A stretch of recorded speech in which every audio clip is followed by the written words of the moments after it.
හරි ලේසි. සීගිරිය ගැන එච්චර ලොකු මතයක් තියෙන්න ඕනේ නැහැ. සීගිරිය තියෙන කියනවා ඉන්ටර්නෙට් එක මේ FB එකට ගියාම කියනවා සීගිරිය ගල ඇතුලේ ගුහාවක් තියෙනවා. HCB බෙල් ඔක්කොම නිදානේ අරන් ගියා. ඒක දැකපු ලේබර් එක ඇස්සන්ද කරා. ඔහොමම කතා තියෙනවා. ඊට පස්සේ ලොකු පඩි පෙළක් පෙන්නලා මෙන්න රහස මෙන්න නිදානේට යන පාර මේක පෙන්වන්නේ නැහැ. ඔහොම කියලා ඉතින් කියනවා. ඉතින් අපි සීගිරියට එක්කන් ගියාම මේ පඩි පෙළ පෙන්නනවා. ඒ කාටවත් පේන්නේ නැහැ. ඊස්ටර්න් පැත්තේ තියෙන්නේ.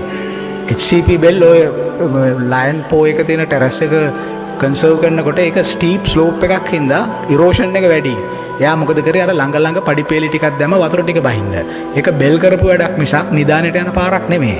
මේ දන්නේ නැති අය අර නොදකපු දෙයක් එකපාරට දැක්කම මවිත වෙලා එක දේවල් කියනවා. එහෙම දේවල් නෑ. ඕක ප්‍රී කේම්බ්‍රියන් රොක් එකක්. අවුරුදු මිලියන ගාණක් පරණ රොක් එකක්. ඒ රොක් ෆෝමේෂන් එක පිදුරංගලත් ඒකේ කෑල්ලක්. සීගිරියේ හිටගෙන උතුරු පැත්ත බැලුවම දකුණු අත පැත්තෙන් ගලන ඔක්කොම ගංගා වැටෙන්නේ ලංකාවේ නැගෙනහිර මූදෙන් වෙරළෙන් මූදට. වම් පැත්තෙන් ගලන ගංගා ඔක්කොම වැටෙන්නේ මේ බටහිර වෙරළෙන් මූදට. ඉතින් මේක ජියොලොජිකල් ෆෝමේෂන් එකක්. ඉතින් ඒවා කිසි දෙයක් සැක කරන්න වෙලා තියෙන අර සීගිරියට ගියාම ඒකම මවිත වෙන සුළු දෙයක්. ඒගොල්ලන්ට මවිතය බෙදා හදාගන්න මොකක්වත් ෆෝමැට් එකක් නැහැ. ඉතින් ඒගොල්ලෝ එක එක වගේ ගල මුදුනට වතුර අරන් ගියේ කොහොමද? මේවා මහා විස්මිත වැඩ. ගල ඇතුලේ නිදානයක් තියෙනවා. ඔය එකක්වත් නැහැ. මොකද රජුරන්ට ගල මුදුනට වතුර ගෙනියන්න උවමනාවක් තිබුණේ නැහැ. රජුරෝ ගල මුදුනට ගියේ ගල මුදුනේ තියෙන ගොඩනැගිල්ලක් මාලිගාවක් කියලා කියන. ඉතින් රජවරු ඉන්න තැන ඔක්කොම මාලිගානේ. දැන් මෙතන හිටියනම් කවුරු හරි රජෙක් ඇවිල්ලා අපි කියනවා අන්න අර ලංකාරාමේ මාලිගයේ තමයි ඉන්නේ කියලා. එහෙමනේ අපේ සිරිත. ඉතින් ඒ නිසා රජවරු කාශ්‍යප తాවකාලිකව උඩ හිටියේ. ඒක අපිට පේනවා මොකද වීවිං ප්ලැට්ෆෝම්ස් දෙකක් තියෙනවා. එකක් වෙස්ට් එකට මුණ දාලා අනෙක ඊස්ට් එකට මුණ දාලා සන්රයිස් එකයි සන්සෙට් එකයි රජුරෝ බලලා තියෙනවා. ඒක රිචුවලි කරපු දෙයක් වෙන්න පුළුවන්. උඩ තියෙන්නේ ගාඩන් එකක්, රොක් ගාඩන් එකක්. අපි දන්නවනේ බැබිලෝනියන් හැංගින් ගාඩන්ස් ගැන. ලෝකේ පුදුම හත ගැන උගන්වනකොට අපි ළමයින්ට මෙහෙ උගන්වනවා, යුරෝපෙත් උගන්වනවා ඒවා හැංගින් ගාඩන්ස් බැබිලෝනියන්. අපි උගන්වන්නේ අපේ හැංගින් ගාඩන් එක සීගිරියේ.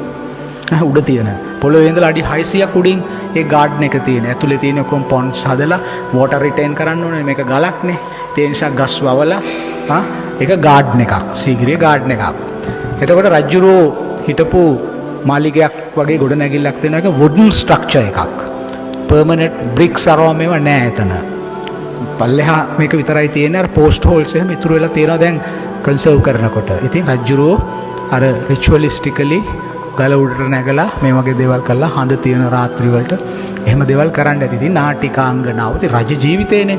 ඒ මොකද ඔය සීගිරිය පල්ලෙහා පොකුණු වල එහෙම වයින් මේ භාජනවල කෑලි හම්බෙනවා. ඒ වයින් ඔක්කොම පර්ෂියාවෙන් ගෙනහපු වයින්. ප්‍රී ඉස්ලාමික් සැසේනියන් වයින් ජාස් වල කෑලි එහෙම හම්බෙනවා. එතකොට සීගිරිය ගාඩන් එකේ රෝමන් කොයින්ස් හම්බෙනවා. ඒ කියන්නේ ෆොරිනර්ස්ලත් එනවා සීගිරියට. ඉතින් සීගිරිය බලන් ආපු කුරුටු ගිලියන කෙනෙකුත් අහනවා මේ කාන්තාව ඇඳගෙන ඉන්නේ චයිනීස් සිල්ක්ද කියලා.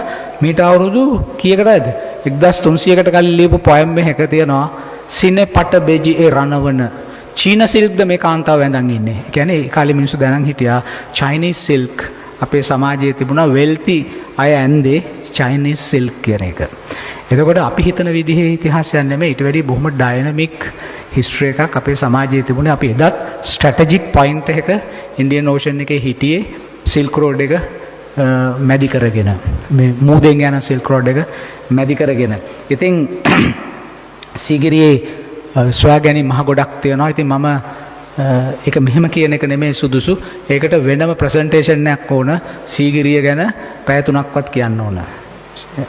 සීගිරිය නිකන් කියන්න බෑ. සීගිරිය සොයාගෙන තියෙනවා science, technology, architecture, philosophy, gardening philosophy, ඊළඟට කාශ්‍යප කවුද, කාශ්‍යපගේ පසුබිම මොකක්ද, සීගිරිය වටේ තියෙන මාපගල වෙන settlements අපි මේවා හාරලා තියෙනවා, ඩේට් කරලා තියෙනවා. මීට අවුරුදු 1200කට කලින් ඒ පළාත හැඳින්වෙන්නේ the district of Sigiri. Sigiri දිස්ත්‍රික්කය. මොකද වියවුල් පොත කියන තැනින් හොයාගත්ත සෙල්ලිපියක තියෙනවා සිහිගිරි බිම්හි ආ වූ. සිහිගිරි බිම් කියන්නේ the district of සීගිරි. ඒ කියන්නේ සීගිරි ගලේ ඉඳලා කිලෝමීටර් 9ක රේඩියස් එකක් ගත්තොත් ඒ රේඩියස් එක වට කරලා ගැහුවොත් එහෙම ඒ පළාත ඔක්කොමටම කිව්වේ සීගිරි දිස්ත්‍රික්කය. ඒ නිසා දැන් අපි කරන්නේ මොකද්ද? බස් එකේ ගිහිල්ලා බැහැලා අර රේඛාව දිගේ නැගලා ගලට නැගලා බැහැලා ගෙදර යනවා. සීගිරිය තේරෙන්නේ නැහැ. එහෙම බැහැලා නැගලා යන අය FB එකේ ලියනවා මහා කතන්දර. ගල ඇතුලේ තියෙන නිදා